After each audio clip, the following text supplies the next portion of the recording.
Bryce. Here we are again, talking preps overtime. I think once again we're going to do our best to deliver a fantastic interview. I see who we've got sitting back there in the green room, and I think that once again we're going to continue to set this bar high. Oh, I agree 100%. I mean, we've, been fortunate to get some really great coaches in here, and not just great coaches, but great men. And I think that's, one of the things that I've always wanted to do with Talking Preps OT is that there are a lot of great men out here leading other young men. And this gives them a forum and opportunity for them to express that to everyone around. And I mean, this guy's no different, and I'm excited to hear what he has to say.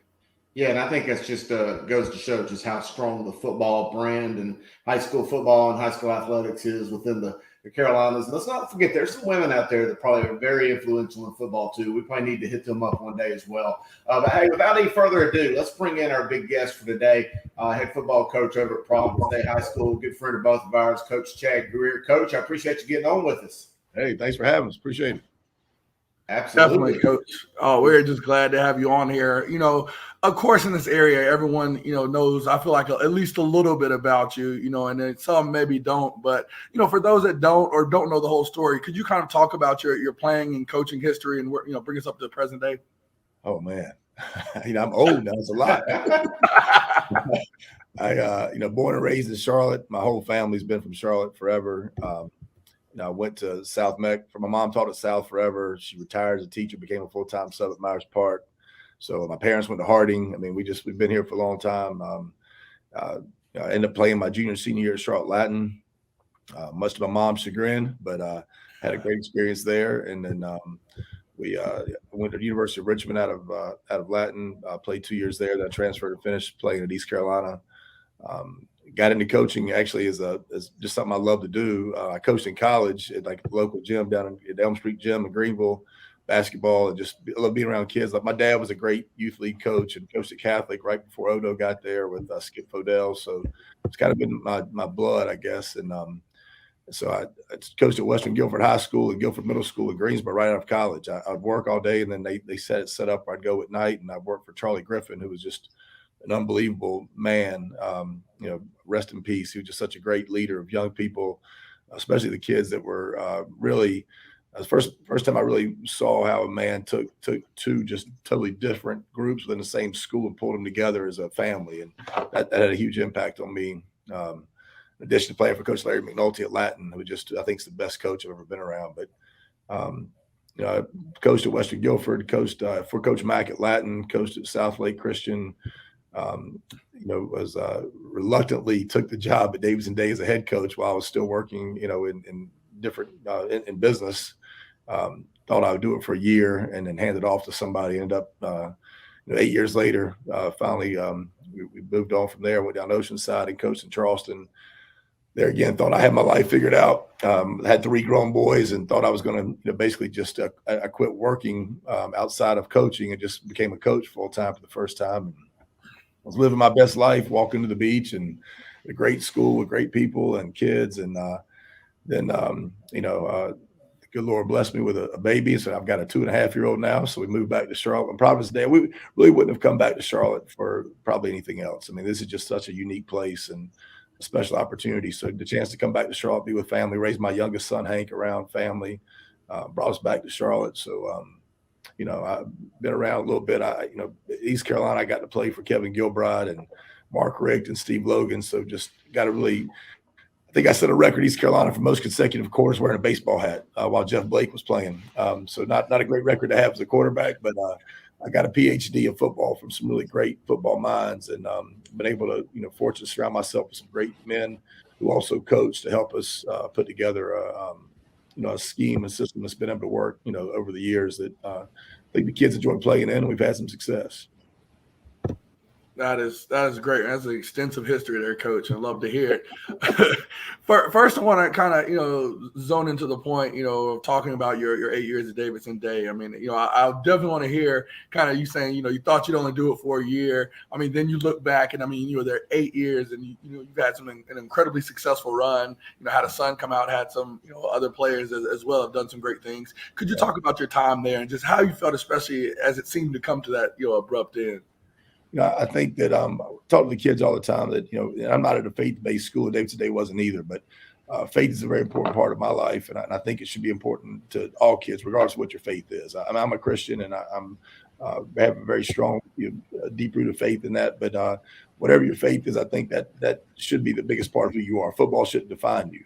It's your family, your faith, and I think football is just an incredible tool to reach young people, and especially young people that really believe in the game as something they they're passionate about. That's my trick, and that's how an older guy like me can still be relevant to younger kids, is that I can use the game to reach them, and while I've got their attention, I can pour some other stuff into them. So Day to Day to me was, you can't. I don't think Walt Disney could have written this. If I'd have written that as a script and said, "Here's what happened," as a script, sitting Walt Disney himself and said, "Hey man, make a movie about this," he'd be like, "There's no way that could happen, man. No, I can't make a movie about this." It just, I think it was God's hand was on the kids and the families that were pulled together, and it was magical what happened there. But and what we try to do is figure out, okay, but besides being led there, so for me it was just continue to be prayerful over what I'm doing, and every morning that's how I start my day, with just asking for His guidance, and and trust me, I am not a holier than thou. I do not walk a straight path, and I've got many flaws, but I think I intentionally try to be in His will with what I'm doing, with leading young people. And I went to Oceanside largely on felt like I was being led there. And the thing that worked so well at Davidson Day was we had continuity in our staff, and we had just a great commitment to a culture that was bigger than football, and create this football family environment that was based on these 7 core values that we ask our kids to adopt. And we took that to Oceanside and had great success. We brought it to Providence Day, and our kids, they chant them. So after games, you'll hear, win or lose, you'll hear our kids screaming out this chant. If you don't know what they're saying, you're thinking, man, what are these kids doing? And they're saying that I value others, I'm respectful, I'm on time. I mean, it's the things they're saying are just things you go, wow, those don't sound like really tough guy things to say, but it's the very essence of what we're about, is raising great young men that we think that skill set's not only effective in football, but it's transferable to everything you do in life. Oh, I appreciate those responses, and I'm going to kind of stick a little bit here with the Davidson Day aspect. And I too, I'm not an overly religious guy. I don't go around trying to use religion in any sense of what I do in promoting football. But I've often said that the high school football in particular is kind of my ministry, that I go out there using high school football as the vehicle to promote better citizens, better parents, better business leaders, anything. Because, of course, my background, as all three of us, is in coaching as well. But sticking to the Davidson Day aspect, here on Talking Preps, I've kind of used this little logo or little line where the guru was right or where the guru was wrong. Well, I found out in a hurry that I was wrong about one thing. And I want to take it back to when your son Will is the quarterback at Davidson Day. And I remember him just putting up these, I don't know, like Madden football numbers out in high school. I mean, it was just unbelievable numbers. But I have to admit that I just was not quite sold on the fact that I just didn't know how good he was. I mean, I knew he had the measurables. He looked the part. He threw the part. But when you're playing against some of the teams y'all playing against, it was just sometimes hard for me to comprehend. But I'll tell you, I was wrong 100% when I drove down to San Antonio and he was in that Army game. And I watched him compete against some of those guys out there. And I'm like, man, this is one of the best quarterbacks I've ever seen. And it almost made me feel bad for the previous couple of years, not believing in him the way I should have. But I guess my question is just how was it like with those years at Davidson's Day from a football standpoint, just putting up those, again, video game-like numbers and just having a lot of fun for those guys? Because you got to admit, the experience, I know your son was on a path to greater things, but for those guys that got to play with him, that had to be a magical time for their life. It's hard to explain, and you can't. Really, Coach Dave Sarepka is still coaching with me here. He's one of my best friends and a great coach, and we did that together. It was not me, by the way. I mean, I get all the credit for that, and it was way more than me. I was one piece of a family of men that came together and built this thing and had great support from people in the community and the families that bought into what we were doing. But you really can't appreciate how special that was if you didn't see it up close. And make no mistake, we weren't playing chambers or every week, but it was very good football we were playing, and it wasn't by accident. I've never been the work ethic those kids put in, and now those kids that come back, and which I love. Like we had Davidson Day kids on the sideline Friday night. Had an Ocean. Sam Hartman was there. We had a bunch of kids that from all over that part of our football family to stay connected, which I love.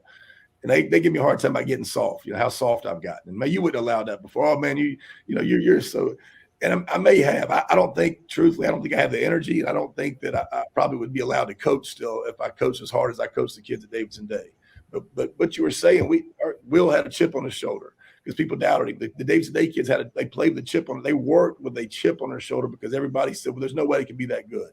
And they would go out and beat whoever showed up in front of them. But they did it from absolute work ethic and the coaching, the level of teaching and technique that was done with those guys. We never had big numbers, so we didn't get, what you never stood around. I mean, you practiced for 2 hours. You were practicing for 2 hours, and you were getting taught something very specific by some really great coaches, and those kids just bought in. And it was the stories, though, man. I mean, when we got there, they didn't own a Nerf ball.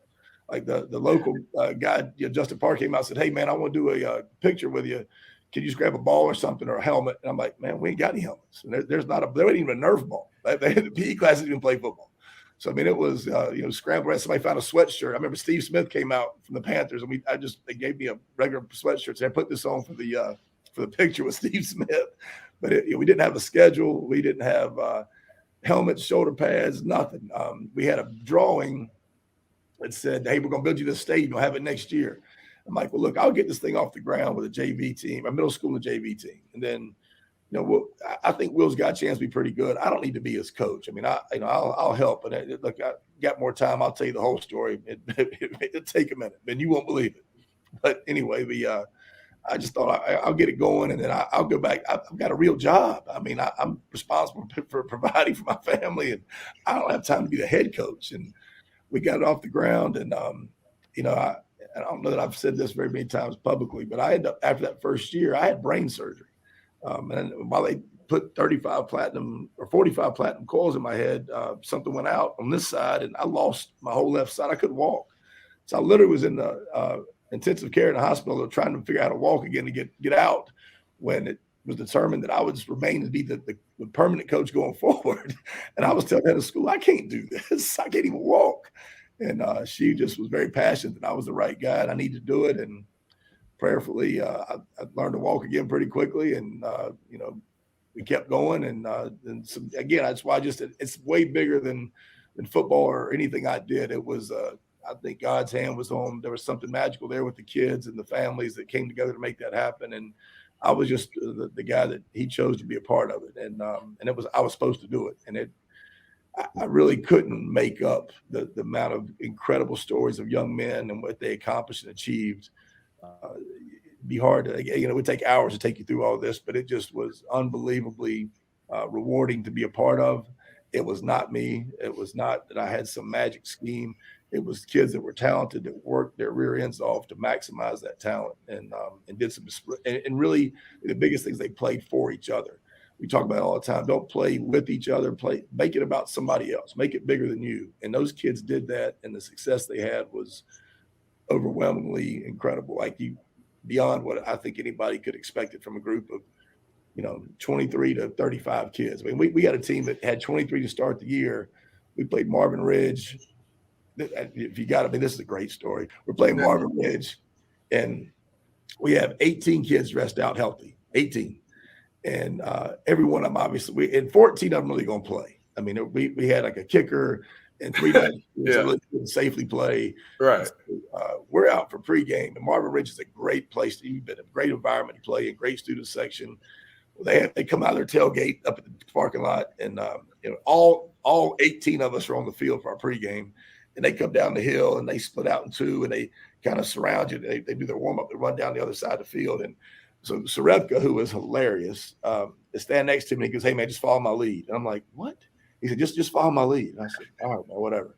And so as they start coming down, split us around us, Dave puts his hands up and says, "Hey, y'all hold up." Like he's talking to the rest of our team that's behind the bleachers, like our linemen or something, still hadn't come out yet. It's like just our kickers and special. And so I start going, "Who are we telling to hold up? What are we doing? Hold up." So the Marvin Ridge kids now, instead of like doing their intimidation thing, they're all looking around to see who else is coming. There's nobody else coming. It's just our We got in that game, the third play, Chase Monroe, who's playing at Wake Forest right now, is playing linebacker and left tackle. Bursts through, hits a guy in the backfield. Great play. Gets a stinger. He's out for the game. So now Jermaine Blackman, who was a basketball kid and one of my favorite all-time guys, and he's become a coach, and he just stays connected with me. But he was a basketball guy that, as a senior, 3 games in the season, decides, Coach, can I play football? We're like, yeah, man, we need you. Please. never played a game of football with his hand in the ground. Plays every snap at left tackle and defensive end. And I mean, at the end of the game, so now we had good players. Don't get me wrong, we had a lot of players. Ryan Titus, who played at Wofford, and Dustin Tyler, who played at Gardner-Webb, are literally cramping. And they look over, and there's nobody to sub for them. So we're letting the play clock – we usually play fast. We're letting the play clock run down. They are stretching each other's cramps out in between plays. They get them on a play. That's how what situation we're in. And we ended up finding a way. We hit a hitch and go for about 80 yards to Jacob Robinson. Anthony DeJoy hit Jacob Robinson from 80-yard touchdown to win the game with basically 13 kids playing at that point. It was unbelievable. But that's the kind of stuff that happened at David today. It was just – you can't make it up. That's incredible. I mean, Coach, that, it's like you said, I think the best part is like stretching out cramps in the play clock. Well, play clock's running. I could have used the 40-second clock back then. We didn't have it. Right. It would help. I mean, now I don't know if you can get one cramp out from one guy now as quick as it goes.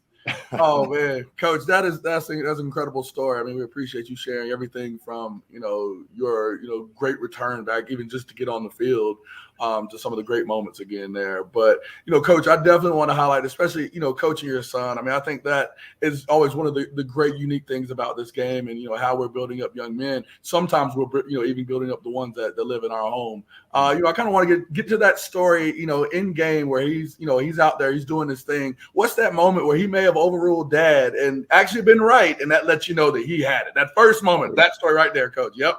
He was right a lot. So the thing with Will, it was really hard as a freshman and sophomore. I'm a first-time head coach. He's a 14, 15-year-old kid growing up and dealing with all the normal 14, 15-year-old issues that the kids have. And I'm the biggest hard ass in the world. And, basically what I said is, I got to play for Coach Mack, who did an excellent job coaching his kids and kind of showed me the way. But you either hold your kid to the highest standard and then some, or you play daddy ball. And daddy ball just wasn't an option because it would have just eroded the whole program. So it was hard on Will. And I wouldn't, as hard as it was hard on me, frankly.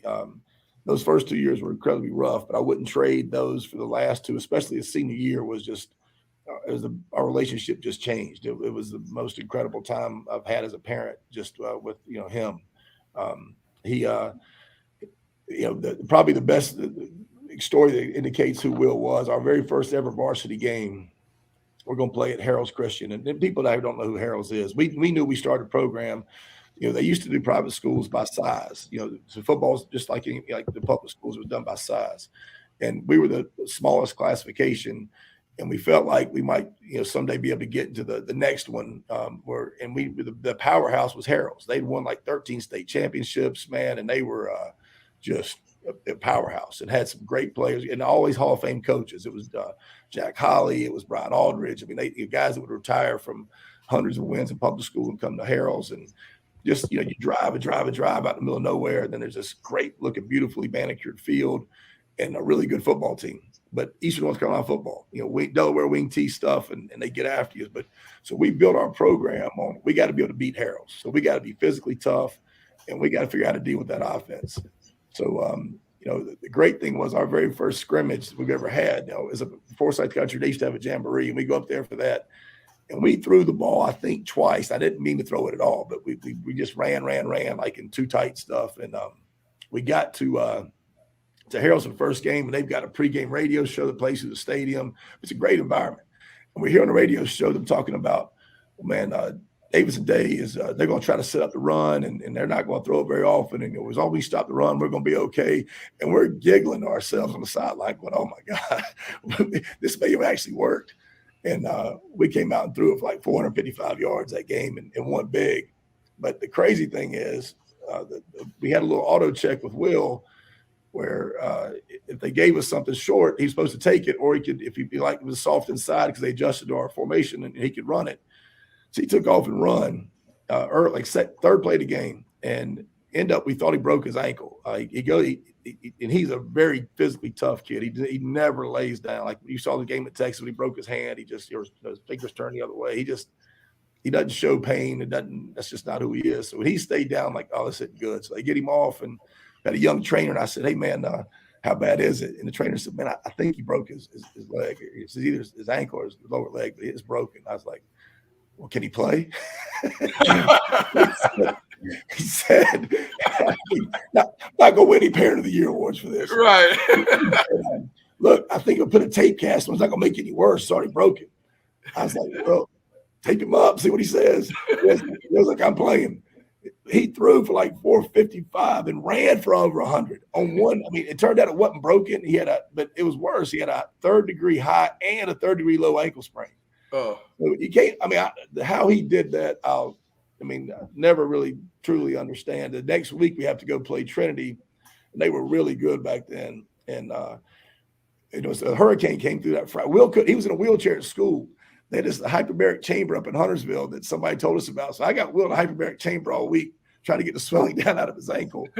The game got delayed. If we played on Friday, it would have been a play. We go play on Monday, and it's 5 o'clock in Fayetteville. It's 190 degrees, it felt like. And they're playing cover 0 and just bringing the house. And we put Will 8 yards deep in the gun and said, let it go.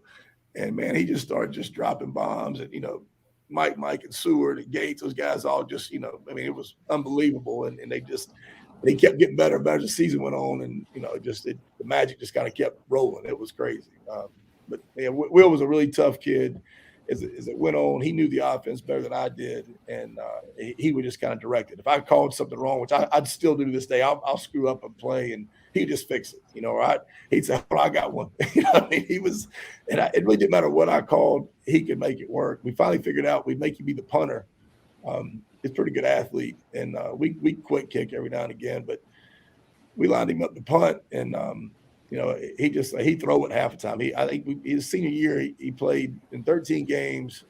We punted 4 times. We lined up in a punt formation, playing 8. He punted 4 of them.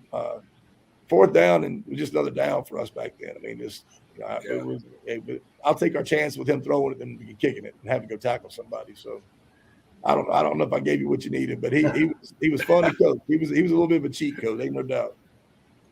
Wow. Oh, and I'm glad you brought up Harold's and Trinity Christian in Fayetteville. A lot of the fans here in Charlotte that have followed high school football probably don't realize how great of environments. I mean, that's its own little bubble of football in the eastern part of the state. But it really is a tough, really good brand. And even today, Harold's is still kicking some tail out there. I mean, it's really, really good football. Coach Jason Arnett, I believe, that used to be. That's some really good football out there. But everybody here in Charlotte, you've always been a big name, a big coach. I would put you right up there, at least maybe not in the same realm of Coach Tommy Knotts, but you're certainly up there in terms of being respected and very well known.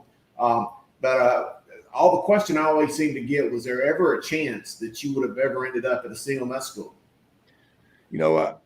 So when Dave and I got Dave's Day started, honestly, Mo Collins would come out and actually train our linemen.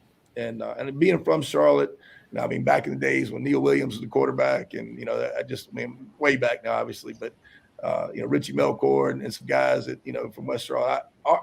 I think it was just, and West Charlotte was such an important part of the Charlotte football landscape in the community.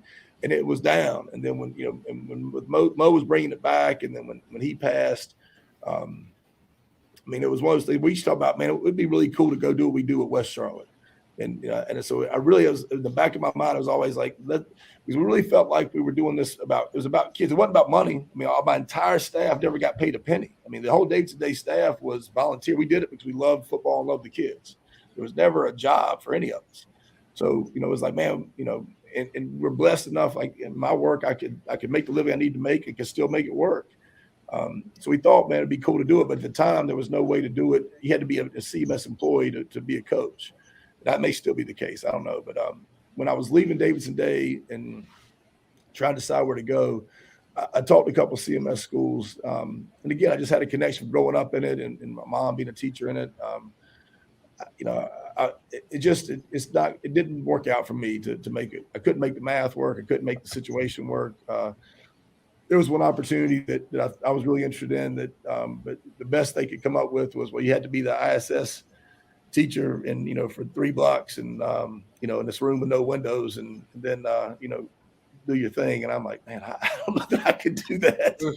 So, it didn't feel like it could work for me at CMS, but a lot of respect for there's so much talent in Charlotte and there's so much talent in the hallways at so many of these schools. I mean, I know that it's a challenge a lot of these places for coaches to do what they do. And I have a lot of respect for the CMS guys. And, a lot of them I'm close with and have been close with for a long time. I know that like DJ over at Independence, he wanted to play this year. Harding, Coach Smith was like, they needed a game. We needed a game. They thought Garinger wasn't going to play. And, he said, look, we got to play schools like yours to be able to build a program we want to have. And that's what I did at Davidson Day. I totally respected that. DJ over at Independence needed a game. We needed a game. What a great opportunity. Same kind of side of town. I mean, that'd been a great draw, a lot of interest. AD wanted to play. We wanted to play. It's really frustrating to me that the CMS policy that supposedly existed because we had different eligibility rules 20 years ago, or however many that's been, that doesn't exist anymore. And the Charlotte private schools changed their rules so we don't have to go to Georgia and South Carolina and down east to play games when you got people in our backyard that need games too. Yet somebody downtown CMS says, well, we know you're still allowed to do that. That's frustrating. But I got off topic. I mean, when I coach a CMS school, I would have loved to. I think that there's so many great community schools in our town and being from Charlotte. And my grandparents were Matthews, Mint Hill, kind of, lived on Ottawa Wild Road. I was raised up on Ottawa Wild Road. I mean, there's a lot of these schools I think would be really cool and fun to go coach at. But, my parents went to Harding. That's why I got close with Grinder. I love the fact what he did at Harding. And I thought, man, that'd be a cool place to get involved with. And I came close to helping Sam there before I went to Oceanside. But, I just can't make it work in CMS. Not for, I'm not a teacher. I'm fortunate that Providence Days give me the opportunity they have to do what I love to do in such a great environment. And truthfully, I don't see, God willing, I'll ever leave here. I can understand that. And I mean, that kind of leads into this next question. I know you kind of led into some of maybe your non-football reasons of being back in the city. But I definitely know it's a major football reasons, and the big one being that place you're at now at Providence Day. Can you talk about from the football side why you made that decision to come back? Talk about your goals there, and just everybody that whispering that word powerhouse there. Give us some insight in that your plan and of building into that program into one of the next big things. Well, I mean, look, there's no doubt we have the resource here to do something special. And I think we're on the right path and we're getting there. And they've had some really special talent here and they've had some great coaches. And there's a lot of different tradition and history here. But I think for me, the opportunity was, the basketball program was nationally ranked just a few years ago, Dotson and Williams. And it really built something the community, the school community, the entire community could be proud of. That's our mission statement, is to be, known for excellence and respected for excellence on and off the field and do it in a way that, earns that respect. And you have all the tools in place. You have a great academics. I mean, it's a hard school at the top of the hill, but, we've got facilities. We have kids that are from families that are not going to shy away from working hard. They're expected to do that. We have challenges and problems here that are different than you have than problems in other places, but I think the opportunity here to say, look, we're willing to travel, we're willing to play a national schedule. We don't have national level kids right now, to be honest with you. You can say we go play, Bishop Gorman or IMG. We're not that. I think right now we're trying to be consistently the best team on Sardis Road. That's a lot. That's a mouthful right there. Yeah. And then I think the goal is to be consistently competing for state championships. And then like right now we start 4 sophomores and 2 freshmen. We played 9 seniors really. So, we're still trying to grow this thing up with numbers that, we can go consistently play at a high level. And I think we're on the right path to do that. I think being as young as we were this year, we're growing into being a better team by playing better competition. I think the future is bright, but it's a big leap to say we're going to go from where we were, we're in the Division II playoffs to say we're a national power. That's a process. To ever be considered on the level of these nationally ranked teams we have in Charlotte, even, that's a great goal. I think it's realistic and attainable. I think we're on a path to do that, but it's a process. So our deal is, we have 3 goals in the program, and not one of them is to win a game. Our first goal is to win kids. If we win kids in our culture, winning games takes care of itself. And that's proven itself over the last 12 years. And that's what we're going to keep doing. And I think that the more kids we win, the more talent we'll attract that want to be part of what we're doing. The crowd we had the other night for homecoming was unbelievable. For all the private school games I've been a part of, I've never seen a home crowd as big as what we had. It was unreal and energetic. And this school community is such a great place. I think they're buying into what we're trying to do because it's bigger than football. And we want them to embrace it and be a part of it. And I think that that's going to allow us to continue to attract great student athletes and great families to want to be a part of what we're building. And we'll keep growing and making it to take the highest level we possibly can. That's awesome. And like I said, look forward to seeing you guys do that for sure. Switch conversation a little bit. I know you're an offensive guy. I always have to ask this question, talk about, worst play calls. You always joke when, I felt like, being at Hopewell before, whenever I would have to play, these big teams like a Chambers or like a Huff, I felt like the downs were going too fast. I would look up, it's 3rd and 6. I got this great play call coming. Hear my head coach scream, punt. And I'm sitting there like, I had the call, but those downs would go so fast, and I swear I'd lose track of time. Give us an insight into, one of those moments where you just had that, you felt like you had that right play call, and you looked up, and you're like, what the hell was I doing? Oh, man. Well, probably using that Will example, that Trinity game when, he's got it played on one leg basically. And I got caught up in the game, and, they're playing all the zero stuff, and they started coming from the edge trying to get to him. And so I called a quarterback run for a guy on one leg, and he still tells you, yeah, but I got 40 on it. And he got 40, got rolled up at the end, and had to get carried off the field. I'm like, what am I doing? That's really smart. But there's a lot of those, coach, I used to script plays. I really much more, it's my offense. So I'm very familiar with it. I have a piece of paper I take with me as a reminder. I don't need a play sheet. I don't have one of those clipboard things with, 17,000. So I wouldn't be able to see it anymore anyway. I have to use these dang things to read my emails. It is, but so for me, it's I've regretted a lot of calls, and sometimes it's funny. You on the heat of the moment, you think, God, if it doesn't work, you go, God, I should have called something else. I was thinking about this. Yeah. We played Christ School this year, and we had 14 guys out, and our quarterback goes out. And by the way, our backup quarterback broke his hand in practice on Wednesday. So on Thursday, we took Jordan Shipp, and our third string guy was already out. Yeah. So we took Jordan Shipp and said, hey, man, we hand off these 2 plays. So at least you know how to, if something were to happen, again, nothing's going to happen. But if it did, you at least hand the ball off a couple of times. So Grant goes out in the first quarter. And I'm like, Shipp, you're up. So he's literally coming over. We were a no huddle, trying to go tempo. And he has to come over, re-huddle every play. And I got Marvin. I said, all right, here's what I want you to do on this one. And we kind of coach him through. Yeah. Again, we get down. He played. God, the kid showed so much heart, made plays, threw the ball. It's unreal. We have an 18-play drive to close the game. We're down 4. We get the 11-yard line, 7 seconds left. Now, play clocks go around timeouts. Play clock's going, and you got one call to make. What's your play going to be for a guy that, look, he clocked it. He would never. We had to stop. He ran up under center and clocked the ball to stop the clock. He's doing all these great. Like, you got one play. What's your one play? And as a coach, I realized in that moment, I hadn't prepared for this. I don't have it right now for you're not a quarterback guy. Yeah. What's he going to run? And so I have an incredible staff and got some great ideas and input. We're all sitting there. We got to make a decision. So call play, and it doesn't work. And Jordan, tries to throw it out of bounds, and time ran out. It should have been 2 seconds left, maybe not, but whatever. So clock runs out, we lose. Heartbreaking. Because the kids just did everything to earn a chance to win that game. And I'm thinking I blew the call. And I'm thinking of all the 4 different things I should have done. I turned the film on, and they had a TV game on it, so there's a TV angle of it. And I look at it, and I go, "Oh my gosh, it's wide open." He could literally turn and just toss it over his head, maybe. But it's not that the play call was bad; it's the preparation. He had no clue how to stay in the pocket, and manage that, or even find that. I just assumed that, hey man, this is an easy thing. All you got to do is throw it to this guy.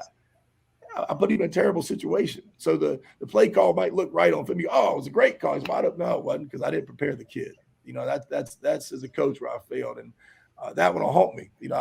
We won a lot more than we've lost.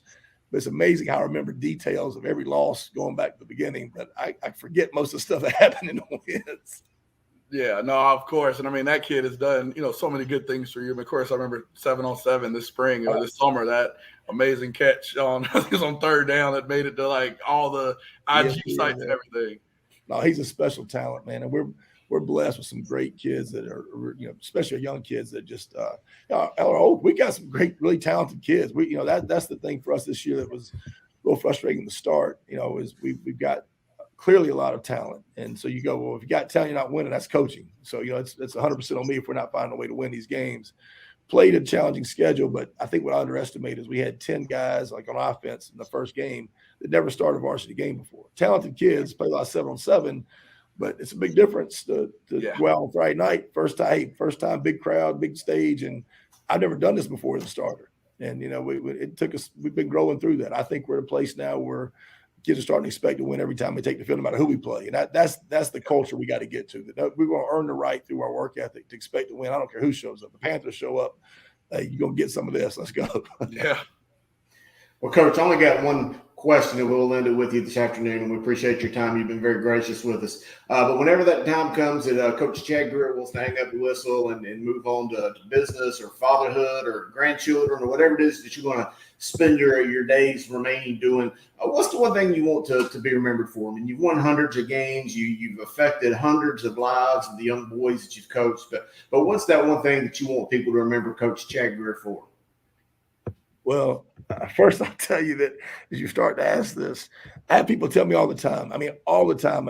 I'll say, "You got a 2-year-old?" And I'm like, "Yeah." I mean, and people's reaction to that, she's like, "Wow, that's good for you." Or guys in my peer group be like, "Yeah, I wouldn't do that," but they'll say, "Well, to keep you young." That's everybody's answer. That's going to keep you young, Coach. It ain't going to keep me young. It's going to keep me employed. I'll never be able to retire. So I don't know what the me calling it quits is ever going to look like. Someone's got to tell me, hey, you can't do this anymore. You got to go. So I'll be working for a while. But I think the thing that you hit it, what I want to be remembered for is making a difference to young people.